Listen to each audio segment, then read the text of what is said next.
Hello. Hello నిషా, ఎలా ఉన్నావు? ఏదో ఉన్నానులేవే, చెప్పు. సారీ, మీ ఆయన చనిపోయిన విషయం నాకు ఎప్పుడే తెలిసింది. నేను వెంటనే బయలుదేరి రావాలని అనుకున్నాను, కానీ నాకు లీవే దొరకలేదే. నేను నెక్స్ట్ మంత్ ఇండియాకి వస్తున్నాను. వచ్చినప్పుడు తప్పకుండా నేను వచ్చి కలుస్తాను. మన ఫ్రెండ్ అరుణేని మీ ఆయన చనిపోయిన విషయాన్ని నాతో చెప్పాడు. అందుకే విషయం తెలియగానే నేను కాల్ చేశాను. అవునా, సర్లేవే, పర్లేదు. సరే కానీ నీకు తోడుగా ఎవరైనా ఉన్నారా? ఇంట్లో నేనొక్కదాన్నే ఉన్నాను. అలాగా? మీ అత్తయ్య మావయ్య నీతో లేరా? వాళ్ళిప్పుడు ఊర్లో ఉన్నారు. మా వారు చనిపోయినప్పుడు 1 వారం ఇక్కడ ఉండి వెళ్ళారు. కొన్ని రోజుల తర్వాత వస్తామని చెప్పారు. అలాగా? అయితే నువ్వు ఇంట్లో ఒంటరిగానే ఉంటున్నావా? అవునువే, నా భర్త ఉన్నప్పుడు ఆయన ఉద్యోగం మానేయమని చెప్పాడని ఉద్యోగం మానేశాను. కానీ ఇప్పుడు మళ్ళీ ఆ ఉద్యోగానికి వెళ్ళాలనుకుంటున్నాను. నాకు కూడా ఒక్కదాన్నే ఇంట్లో ఉండాలంటే ఏదో పిచ్చి పట్టినట్లుగా ఉంది. అందుకే జాబుకు వెళదామని అనుకుంటున్నాను. సర్లేవే, నేను అప్పుడప్పుడు నీకు ఫోన్ చేసి మాట్లాడుతుంటాను. నువ్వు దేనికి బాధపడకు, మేమున్నాం. నీకు మనసు విప్పి మాట్లాడాలి అంటే నువ్వు నాకు ఫోన్ చేయి, సరేనా? సరేవే.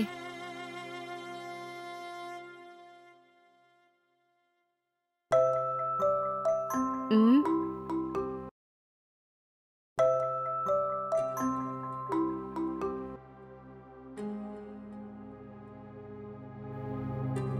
ఎవరండి మీరు?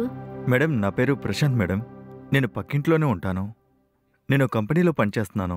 ఆ కంపెనీకి సంబంధించి మీకు ఉపయోగపడే విషయం చెప్దామని వచ్చాను మేడం. చెప్పండి. మేడం, ఈ మధ్యే మీ భర్త గారు చనిపోయారని తెలిసింది మేడం. దీని గురించి మీతో మాట్లాడదామని అనుకుంటున్నాను మేడం.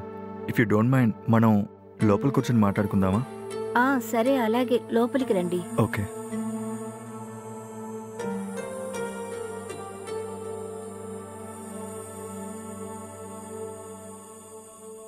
మీరు కాఫీ కానీ టీ కానీ తీసుకుంటారా? పర్లేదండి, ఇప్పుడేం వద్దు. ఆగండి, ఇప్పుడే వస్తాను.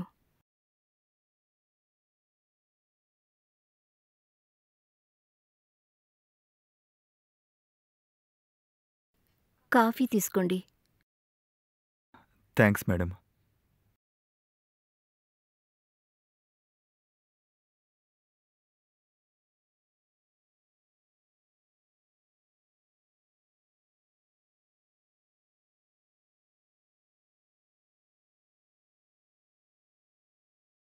మేడం, మీరు కూడా కూర్చోండి మేడం, మాట్లాడదాం.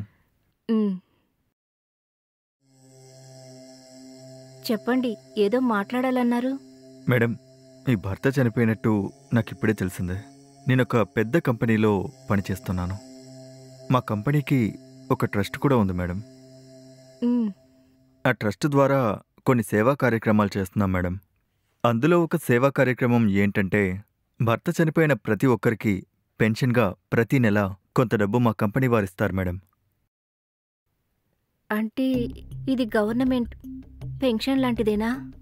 కాదు మేడం, ఇది గవర్నమెంట్ పెన్షన్ కాదు. మాది మధ్యతరగతి కుటుంబాలకు మాత్రమే వర్తిస్తుంది. మధ్యతరగతి కుటుంబాల్లో భర్త లేని విధవరాలకు మాత్రమే పెన్షన్ ఇస్తున్నాం. వాటి గురించి చెప్పడానికే మీ దగ్గరికి వచ్చాను మేడం. అవునా, సరే, చెప్పండి. మేడం, మా పెన్షన్ చాలా ఎక్కువ మొత్తంలో ప్రతి నెల 5,000 రూపాయలు మీ అకౌంట్లోకి వస్తుంది. అంటే సంవత్సరానికి 60,000 ఇస్తాం. ఇది మాత్రమే కాదు, మీరు ఏదైనా బిజినెస్ చేయాలనుకున్నా వడ్డీ లేకుండా పర్సనల్ లోన్ కూడా ఇస్తాం మేడం. మా కంపెనీ ఈ విధంగా ఉపయోగపడుతుందని మీకు చెప్పి వెళ్దామని వచ్చాను మేడం. అలాగా? మీ కంపెనీ నుండి నాకు పెన్షన్ రావడానికి నేను డాక్యుమెంట్స్ ఏమైనా మీకు ఇవ్వాలా?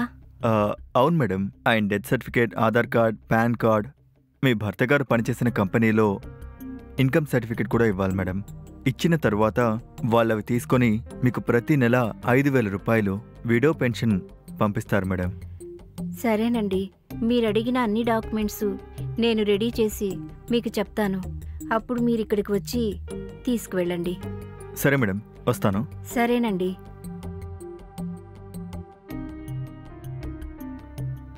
ఓకే మేడం, వెళ్తాను. సరేనండి.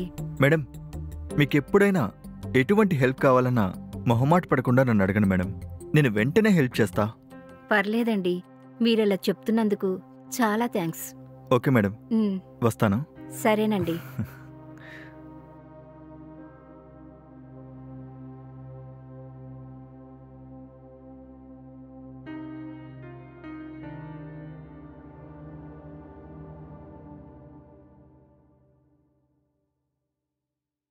ఓ మీరా? మేడం, నేను అడిగిన డాక్యుమెంట్స్ అన్ని రెడీ చేశారా? అంతా రెడీగానే ఉందండి, లోపలికి రండి.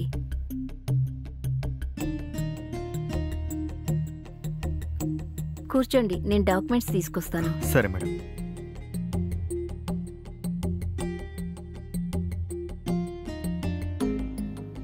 ఇదిగోండి, మీరు అడిగిన డాక్యుమెంట్స్ అన్నీ ఇందులో ఉన్నాయి.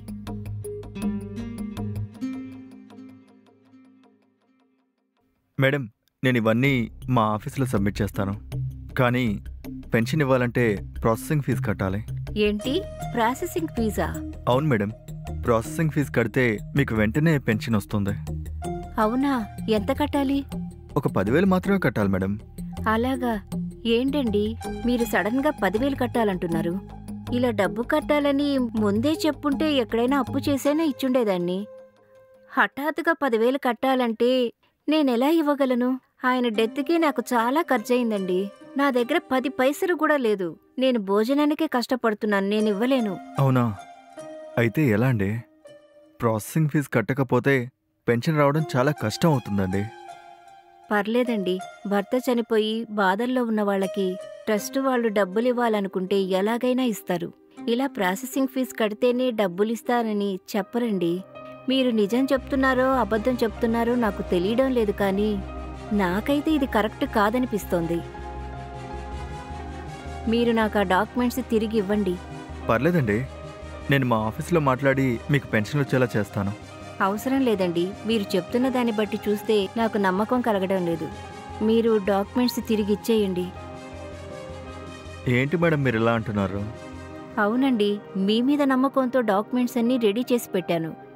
కానీ పెన్షన్ ఇవ్వాలంటే డబ్బులు ఎప్పుడైతే అడిగారో మీ మీద నమ్మకం పోయింది. దయచేసి మీరిక్కడి నుంచి వెళ్ళిపోండి.